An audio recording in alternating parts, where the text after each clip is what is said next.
নমস্কার বন্ধুরা, আমি সৌরভ। সকলকে আমার চ্যানেলে স্বাগত জানাই। আগামী 27শে জ্যৈষ্ঠ 11ই জুন বুধবার দেবস্নান পূর্ণিমা।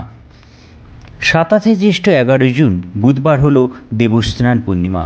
দেবস্নান পূর্ণিমা তিথিতেই পালিত হয় মহাপ্রভু জগন্নাথ দেবের স্নানের উৎসব, অর্থাৎ স্নানযাত্রা।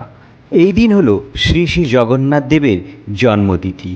স্নানযাত্রা হিন্দু ধর্মাবলম্বীদের কাছে খুবই পবিত্র একটি উৎসব।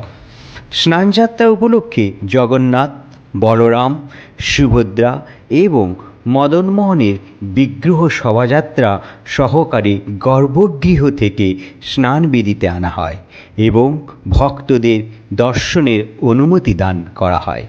স্নানযাত্রার দিন কূপের জল মন্ত্র দ্বারা শুদ্ধ করে 108 কলস জলে বিগ্রহগুলিকে স্নান করানো হয়। স্নান পর্বের পর তাদের গজবেশে সাজানো হয়। এই উৎসবকালে প্রভু জগন্নাথ দেবের দর্শন পেলে সকল পাপ থেকে মুক্তি পাওয়া যায় বলে মনে করা হয়। স্নানযাত্রার পর শুরু হয় অনসর। এই অনসরকালে জগন্নাথ দেবের অসুস্থতার কারণে ভক্তগণের অন্তরা স্নানযাত্রার পূর্ব সন্ধ্যায় জগন্নাথ, বলভদ্র, সুভদ্রা, সুদর্শন চক্র ও মদনমোহনের বিগ্রহ একটি বিশাল শোভাযাত্রা সহকারে মন্দিরের গর্ভগৃহ থেকে বার করে স্নানবেদিতে এনে রাখা হয়। ভক্তরা এই সময় জগন্নাথকে দর্শন করতে আসেন। স্নানযাত্রার দিন মন্দিরের উত্তর দিকের কূপ থেকে জল এনে মন্ত্রোচ্চারণের মাধ্যমে তার শুদ্ধিকরণ করা হয়। তারপর 108টি কলসে সেই জল নিয়ে বিগ্রহগুলিকে স্নান করানো হয়। সেই দিন সন্ধেবেলা স্নান পর্বের সমাপ্তির পর জগন্নাথ ও বলভদ্রকে গণেশের রূপে সাজানোর জন্য হস্তিমুখ বিশিষ্ট মস্তক আবরণী পরানো হয়। জগন্নাথের এই রূপটিকে বলা হয় গজবেশ। প্রথাগত বিশ্বাস অনুসারে স্নানযাত্রার পর জগন্নাথ অসুস্থ হয়ে পড়েন।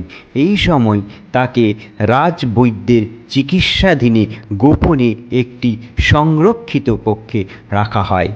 জগন্নাথের এই অসুস্থতার পর্যায়টি অনশন নামে পরিচিত। এই সময় ভক্তরা দেবতার দর্শন পান না। তাদের দর্শনের জন্য বিগ্রহের পরিবর্তে মূল মন্দিরে 3টি পটচিত্র রাখা হয়। এই সময় ভক্তরা ব্রহ্মগিরিতে অলরনাথ মন্দিরে যান। তারা বিশ্বাস করেন অনসর পর্যায়ে জগন্নাথ অলরনাথ রূপে অবস্থান করেন। কথিত আছে রাজবৈদ্যের আয়ুর্বেদিক পাচন খেয়ে এক পক্ষকালের মধ্যে সুস্থ হয়ে ওঠেন। তারপর ভক্তেরা তাকে আবার দর্শন করতে পারেন। যদি তোমাদিকে এই ভিডিওটি ভালো লেগে থাকে তবে অবশ্যই লাইক, শেয়ার এবং সাবস্ক্রাইব করবেন, যাতে আমি তোমাদের সাথে জুড়ে থাকতে পারি।